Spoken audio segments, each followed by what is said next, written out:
my vlog. Isang mainit na tanghali sa inyong lahat mula dito sa Lasak City. At ito na nga mga karag-karag, ang maanghang, nagiinit, nagbabagat, umaapoy na mga chika na pinag-uusapan ng mga active natin mga kaibigan, ng mga taga-takos na kung saan nawindang ako mga karag-karag sa nakita ko. Lami kaayo, docs kaayo siya mga karag-karag.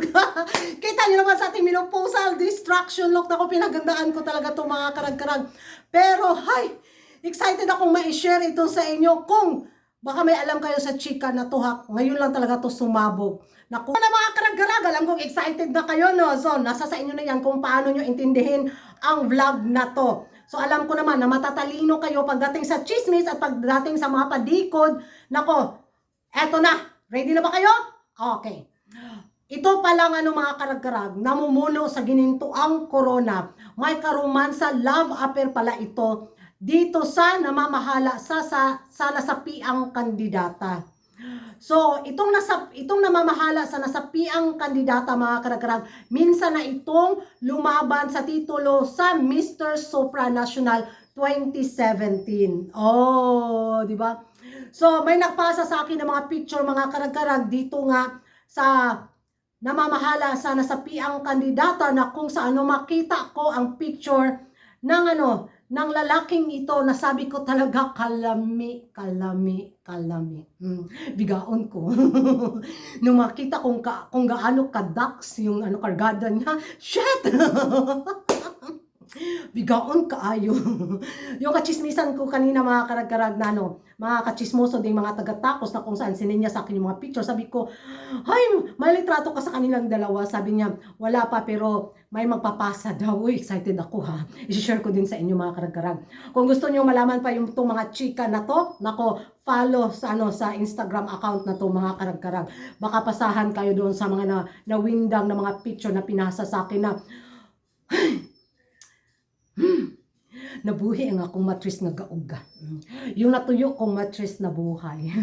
Makaingon jud ko, ay matris, gumising ka pag ito yung natikman mo.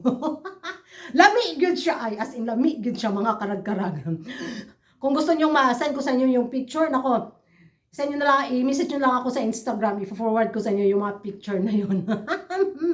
So yun na nga mga karag-karag, at usap-usapan nga rin ito ng mga kaibigan nating mga taga-takos na sabi nila, baka ito daw yung dahilan kung sakaling mag-windra itong nasapiang kandidata, baka dahil nga sa namumuong relasyon at sa mga parumansang galor na nangyayari between sa pamunuan ng Golden na Corona at dito sa namamahala sa nasapiang kandidata. Dahil kung mangyari man daw na manalo itong nasapiang kandidata, alam galor na daw kung ano yung nangyayari, kung bakit nila nasungkit yung corona. Sana umasa ako na ito ay chismis lang at walang katotohanan at koronahan pa rin yung deserving na kandidata sa ginintuang corona. Hindi dahil sa may namumuong pag-ibig sa dalawang nilalang. Diba, napaka-unfair naman doon sa mga kandidatang lumaban at gumastos at nag-perform ng bongga, tapos ibibigay lang pala doon sa kandidatang nasapian na gayong dahil lang sa pag-ibig.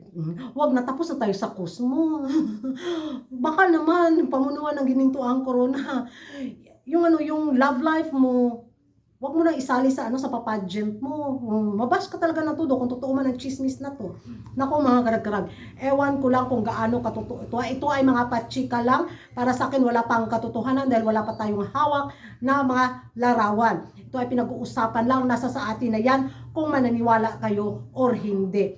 At comment down below mga karag-karag kung hindi ka pa nakapag-subscribe sa YouTube channel ko. Don't forget to like and subscribe.